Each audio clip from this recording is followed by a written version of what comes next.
राधे राधे भक्तों, आज मैं आपको एक प्रेरक कथा सुना रही हूँ कि देने वाला कौन।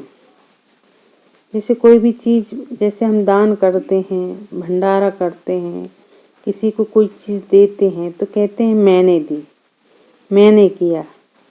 लेकिन ये देने वाला तो ईश्वर है, हम तो एक निमित्त मात्र होते हैं। इस पर से मैं एक अविस्मरणीय कथा सुना रही हूँ, सुनिए। एक लकड़हारा रात दिन लकड़ियां काटता, मगर कठोर परिश्रम के बावजूद उसे आधा पेट भोजन ही मिल पाता था।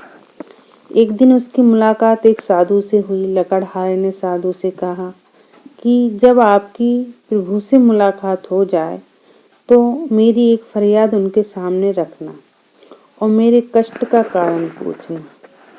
कुछ दिनों बाद वह साधु फिर मिला। लकड़हारे ने उसे अपनी फरियाद की याद दिलाई।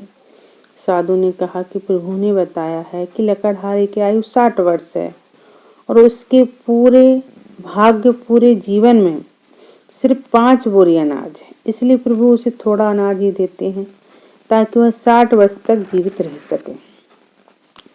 समय बीता, साधु उस लकड़हारे को फिर मिला तो लकड़हारे ने कहा, ऋषिवर, अब जब आपकी प्रभु से बात हो तो मेरी यह फरियाद उन तक पहुंचा देना कि वह मेरे जीवन का सारा अनाज एक साथ दे दें ताकि कम से कम एक दिन तो मैं भरपेट भोजन कर सकूं। अगले दिन साधु ने कुछ ऐसा ही किया। लकड़हारे के घर ढेर सारा अनाज पहुंच गया। लकड़हारे ने समझा कि प्रभु ने उसकी फरियाद कबूल कर उसे उसका सारा हिस्सा भेज दिया। उसने बिना कल की चिंता किए सारे अनाज का भोजन बनाकर फकीरों को भूखों को खिला दिया और खुद भी भरपेट खाया। लेकिन अगली सुबह उठने पर उसने देखा कि उतना ही अनाज उसके घर पर फिर पहुंच गया। उसने फिर गरीबों को खिला दिया, फिर उसका भंडार भर गया। यह सिलसिला रोज रोज चल पड़ा और लकड़हारा लकड़ियां काटने की जगह गरीबों को खाना खिलाने में व्यस्त रहने लगा। कुछ दिनों बाद वह साधु फिर लकड़हारे को मिला तो लकड़हारे ने कहा, ऋषिवर, आप तो कहते थे कि मेरे जीवन में सिर्फ 5 बोरी अनाज है, लेकिन अब तो हर दिन मेरे घर में 5 बोरी अनाज आ जाता है। साधु ने समझाया, तुमने अपने जीवन की परवाह ना करते हुए अपने हिस्से का अनाज गरीब भूखों को खिला दिया, इसलिए प्रभु अब उन गरीबों के हिस्से का अनाज तुम्हें दे रहे हैं।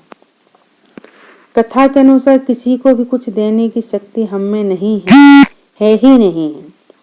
हम देते वक्त ये सोचते हैं कि जिसको कुछ दिया तो ये मैंने दिया। दान, वस्तु, ज्ञान, यहाँ तक कि अपने बच्चों को कुछ भी देते हैं, दिलाते हैं तो कहते हैं मैंने दिलाया। वास्तविकता ये है कि वो उनका अपना है। सिर्फ आपको सिर्फ परमात्मा में निहित मात्र बनाया, उन तक की जरूरतों तक पहुंचाने के लिए। तो निहित होने का घमंड कैसा? दान किए से जाए दुख, दूर होए सब पाप, प्रभु आकर द्वार पे दूर करें संताप। जय श्री राधे, जय श्री।